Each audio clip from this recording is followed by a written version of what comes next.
Hey there mga my loves, Cancer! Thank you so much for always staying here with me in this channel, babe. So bago natin simulan ng content pala natin is ating nga alamin kung ano ba yung mga gustong pag-usapan nitong energy or energies na ito. No? Kasi maaaring makahagip tayo ng multiple energies, no? Or more than one energies. No? Basta yung ating content is alamin natin kung ano yung mga gusto nilang pag-usapan ninyong dalawa. You know, anything under the sun, yun ang ating aalamin, Cancer. Pero before that, let me just make bati everyone. Hi and hello there, no? New subscribers ako po si Yan. Welcome. At sa mga returning viewers, thank you sa inyong walang sawang pagsuporta. So yun yung mga babes na if you happen na hindi nyo pa knows, mayroon pa po tayong other channel. Link ay nilagay ko sa description box ng reading na ito. Kaya ako interesado ka na tumambay din dyan din, hindi kita pipigilan. Yan mga babes na pwede kang tumambay dyan all you want. Basta naman no, just take only what resonates. Yan o, if hindi makaresonate, okay lang yan. Just leave the rest behind kasi baka yun ay para sa ibang viewers naman. So, wala rin po tayong gender dito, Cancer, babae, lalaki, LGBT. Lahat kayo welcome. Pwede nyo rin pong pagpalit-palitin yung roles kung gusto ninyo kasi isa naman itong general reading. And at the end of the day, palagi po kayong may free will na malaya ninyong gamitin anytime, anywhere. So, yun nga, no? Archangel Michael, thank you so much. Spirits and angel guides, thank you for always being here, present sa reading ni Cancer. Can we get messages? Ano ba yung mga gustong pag-usapan nitong energy or energies na ito connecting with Cancer? This reading is intended for my Cancerian people. Kung may cross-watchers ni Cancer, welcome din. Kung may Cancer sa kanilang natal or birth chart, welcome. Welcome! So, let us see na ano yung mga pwede nilang pag-usapan at gusto nilang pag-usapan ninyong dalawa. Cancer. What are these topics na gustong pag-usapan itong energies connecting with Cancer? Can you please show me?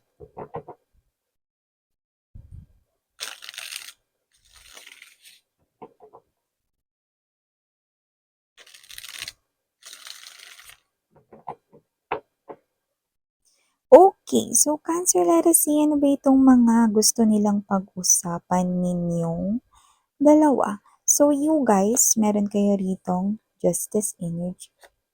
Present din dito ang Queen of Coins energy. Andito din po ang Seven of Wands. Two of Coins, Chariot, the Eight of Coins, but I was about to say the Six of Coins. I'm gonna explain it sa inyo further later. Bottom of the deck, we have here the Queen of Wands, Empress energy, and the Full energy. Okay. So, Cancer, kung sino man ito possible nakatrabaho mo siya, no, or someone here na posibleng nakakonect mo, no, ano man yung pinagkakakitaan mo, baka suki mo siya kung ikaw naman yung isang business owner or entrepreneur, baka you're selling product or services, no, or whatever. Yan. So, yung iba, pwedeng katrabaho niyo siya rito, no, someone that you've been working with, yan, no. So, kung sino man to, Cancer, nakikita ko dito, no, that this person right here wants to surprise you. Ano, parang siya to na mahilig siya ditong i-surprise kayo. Iba siguro sa inyo, no, pwedeng may connection na kayo, no, and this person right here, natutuwa siya rito every time na masaya ka or nakikita ka niya ditong masaya.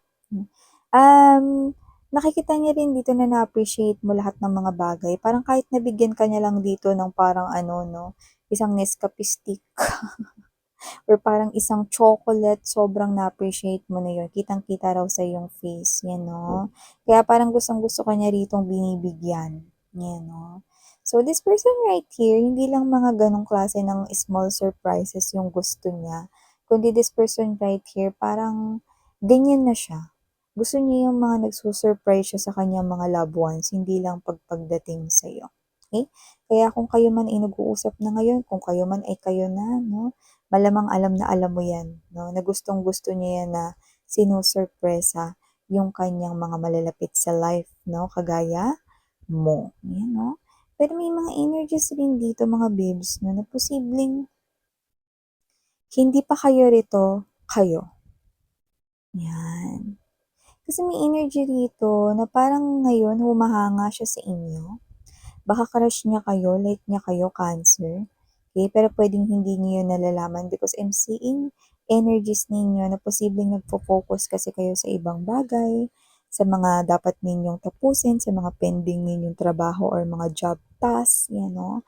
Or puwedeng busy kayo sa mga bulk orders ninyo kung kayo naman ay entrepreneur or selling products, selling items 'no, services, yan. So, busy kayo dun, okay. So, malamang hindi niyo pa napapansin 'tong tao na 'to, but this person here, nagbibigay siya sa inyo ng atensyon, oras at panahon 'no. Puwedeng by glancing at you, kung nasaan ka, or puwedeng kahit hindi kayo nagkakasama pero panay ang tingin niya sa inyong social media. Tuloy-tuloy 'no, with the Chariot card energy, Cancerian energy 'no. Nakita ko rito na madalas niya yung ginagawa na with the Queen of Coins right here, Chariot card, madalas niya yung ginagawa, eh, almost everyday talaga 'no. Binu-view niya rito yung mga photos mo 'no, so nakikita ko rito na talagang may gusto siya sa'yo. Crush ka niya, may paghanga siya sa'yo rito na pero marami-rami sa inyo ang hindi niyo 'yan nalalaman, yan. Yung iba sa inyo puwedeng ang trabaho nitong tao na 'to ay lawyer or someone public servant. Puwede rin naman na may background siya na military or baka nagpulis din siya 'no, or baka naman mga babes 'no, sadyang prepared lang talaga siya like a Girl Scout or a Boy Scout na may gano'ng klase ng energy 'no. So, for some reason nakikita ko rito na siya yung klase ng energy na posibleng alam mo yung ano, sa bag niya andun na lahat ng kailangan niya. Siguro nandun na rin yung first aid kit 'no, may katingko na dun, may gano'n 'no. So, meron din siya dong food, may biscuit din siya. So, parang meron siya ritong bag, so parang for some reason kung papipiliin siya kung small bag o regular backpack o to large, pipiliin niya yung regular to large para mas maraming mailagay, 'yan. So, maaaring ang kanya ritong palaging ginagamit ay backpack or large bags 'no, yung may mga big capacity, you know. Hindi naman yung pangmaleta yung datingan pero more likely baka mahilig siya mag-backpack, you know, 'no. So, 'yan. So, maaaring yun ay clue or sign 'no, for someone watching here na maaaring yun yung clue about your person. So, moving forward, nakikita ko rito na kung sino man siya 'no, whether siya ay hindi pa kayo rito naka-connect, I think this person here wants to know kung kayo ay kasal na, lalo na kung may mga energies dito na nasa right ages na kayo, like mga nasa 30s to 40s na. Gusto niyang malaman dito kung kasal na ba kayo 'no, or ikinasal na ba kayo noon, 'yan 'no.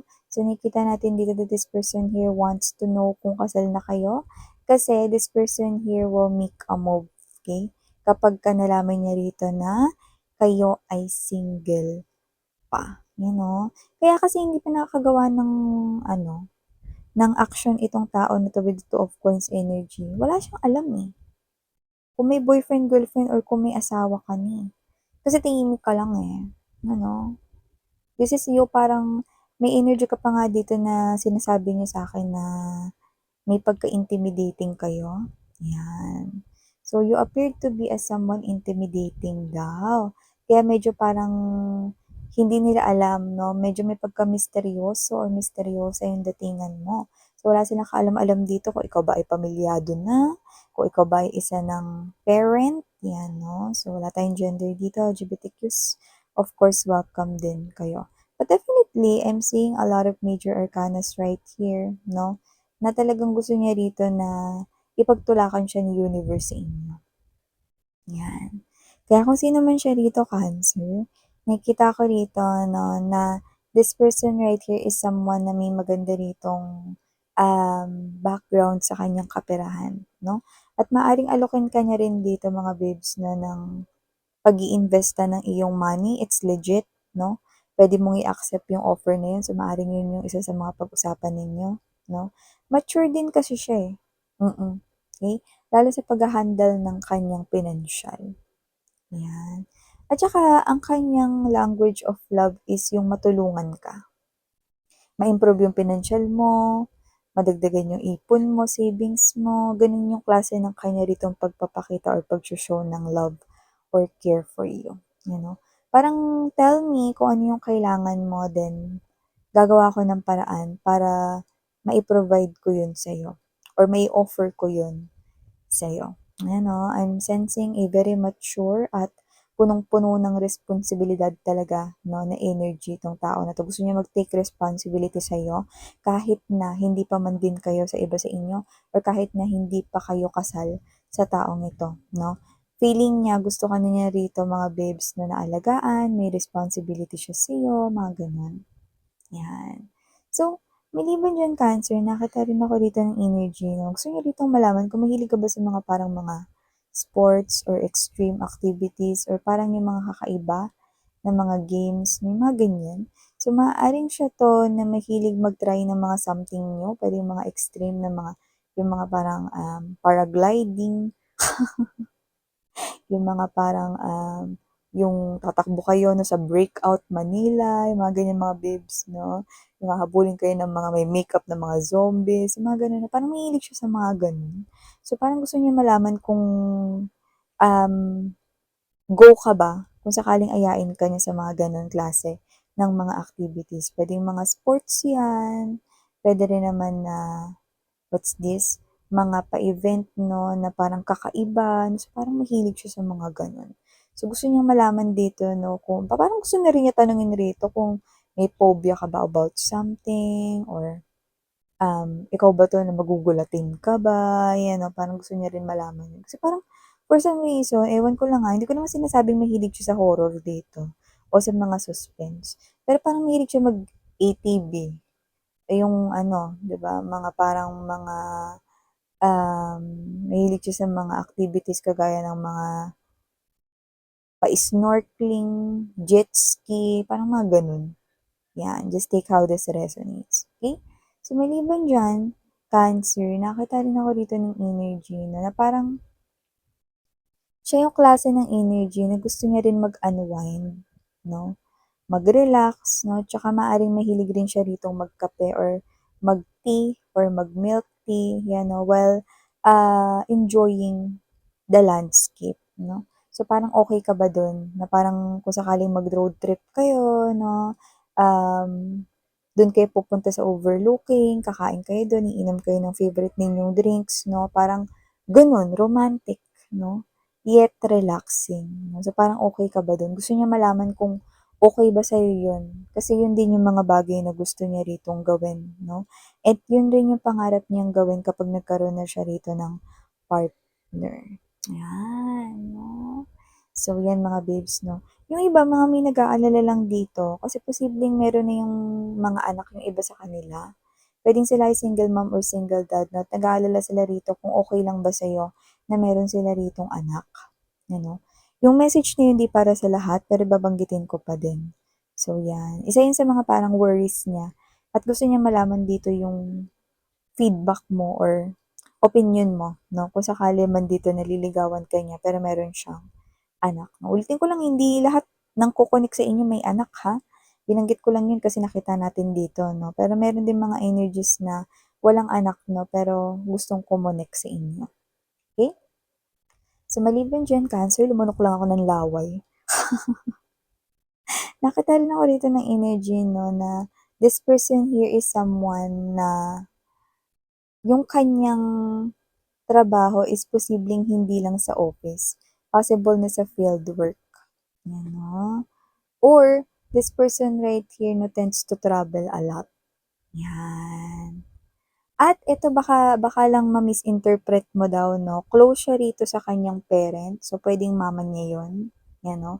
Pero hindi ibig sabihin nun na mama's boy siya, 'yan, wala tayong gender dito, talagang love niya lang talaga yung mama niya or close lang talaga sila ng mom niya 'no. So, I think this is, also one of the worries of this person right here who wants to connect with you, Cancer 'no. So, meron din daw po siyang sariling desisyon. So, kahit na love niya rito yung parent niya 'no or mama niya rito 'no, hindi niya hinahayaan na, manguna yung desisyon ng kanya ritong parents 'no, over his or her decisions. Lalo na nasa right age na siya rito, no, para gumawa ng desisyon for himself or herself. Yan, no? May ganun siyang klase ng energy rito. Okay? At saka ito, no, hindi siya mayabang dito, pero mukhang alam niya, marami rin kasi nagko-compliment sa kanya. Others of you are dealing here with someone very good looking. May itsura siya rito, pero gusto niya ritong sabihin sa inyo na hindi daw po siya rito babaero or lalakero. Yan o, debunk daw yun. Kasi ibig sabihin lang ng mga babes na maaaring yun yung una ninyong maisip na hindi naman sa nagiging judgmental kayo sa kanya, pero kasi yung iba sa kanila may itsura. Okay? At sila, hindi naman sa niyayabang nila yon, parang maliit pa lang kasi sila. Parang nako-compliment na sila, ang gwapong bata nito. Ang gandang bata nito. You know, parang may ganong klase ng energy. Pero, gusto nilang malaman mo na hindi sila babaero, hindi rin sila rito mahilig makipag-usap no, sa iba't ibang mga lalaki. LGBTQs, of course, welcome din kayo. No? Parang, may mga energies kasi rito na baka ma-misinterpret nyo yun. Lalo na kung may mga tao sa paligid nila na sasabihin na, "Ay, tignan mo yun, may itsura yan, siguro ganito siya, blah, blah, blah, blah." Yan, no? Kaya uunahan niya na daw kayo. Well, okay, I must say, hindi talaga siya rito palikero, hindi talaga siya rito babaero, no? Hindi siya rito player kasi nakita ko rito lumbas sa energy niya, no? Magtanong ka rin sa mga tao na talagang malapit sa buhay niya. Ayan, no? Kasi nakikita ko rito na lahat sila sasabihin na hindi siya ganun, no? Na isa itong mabuting tao at may malinis na intensyon, lalo na kung usapan na pag-ibig, no? Seryoso siya pagdating doon. So yeah, Cancer, ito yung mga mensaheng nakuha ko here for you guys. Maraming salamat sa oras mo. Muli ako si Yan. Sarang Hiyo, Love and Light. Annyeong.